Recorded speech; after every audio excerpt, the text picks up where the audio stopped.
નમસ્કાર, આપ જોઈ રહ્યા છો ઇન્ડિયા ન્યૂઝ ગુજરાતના મહત્વના સમાચાર અને હું છું તમારી સાથે પ્રેરણા। સમાચારોની શરૂઆત કરીએ તો રાજકોટ શહેરના 40 વર્ષના યુવાનને છરીના ઘા મારી હત્યા નિપજાવનાર 3 શખ્સોની ક્રાઇમ બ્રાન્ચે ધરપકડ કરી લીધી છે, જ્યારે એક શખ્સને આજીડેમ પોલીસે પકડી પાડ્યો છે। ગત 4 તારીખના રાત્રે શહેરના કોઠારીયા રોડ વિસ્તારમાં યુવાન પોતાની ધર્મની માનેલી બેનના ઘરે હતો, ત્યારે મહિલાના પુત્ર સહિત 4 શખ્સો ત્યાં આવ્યા હતા। આ દરમિયાન માતાને પોતાના પુત્રના યુવતી સાથેના સંબંધો પસંદ ન હોવાથી ઝઘડો થયો હતો।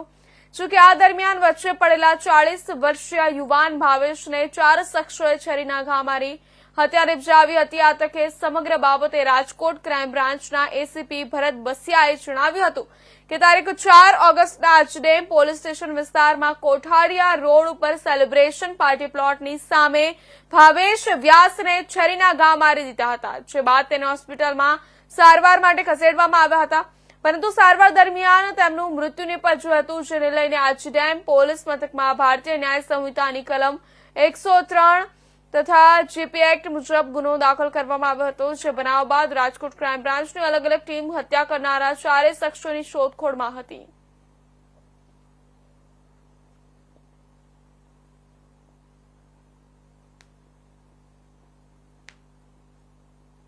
ગઈકાલ તારીખ 4/8/2025 આજીડેમ પોસ્ટેમાં આવેલ કોઠારીયા રોડ પર સેલિબ્રેશન પાર્ટી પ્લોટની સામે આ ગુનામાં મરણ જનાર ભાવેશ કરુણાશંકર વ્યાસને 4 ઈસમોએ છરીના ઘા મારેલ હતા અને ત્યારબાદ ભાવેશભાઈને હોસ્પિટલ સારવાર અર્થે લઈ જવામાં આવ્યા હતા અને સારવાર દરમિયાન જ તેમનું મરણ થયેલ હતું।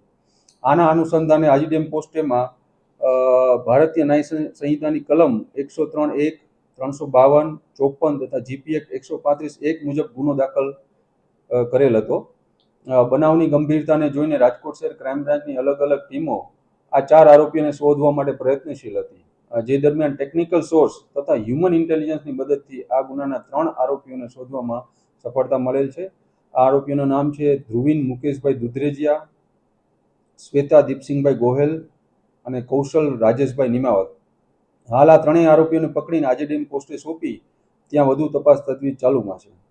આ પૈકીના 2 આરોપીઓ ધ્રુવીન તથા શ્વેતા વિરુદ્ધ અગાઉ ભક્તિનગર પોસ્ટેમાં મારામારી, છરી મારવાના તથા ધમકી આપવાના ગુના પણ નોંધાયેલા છે।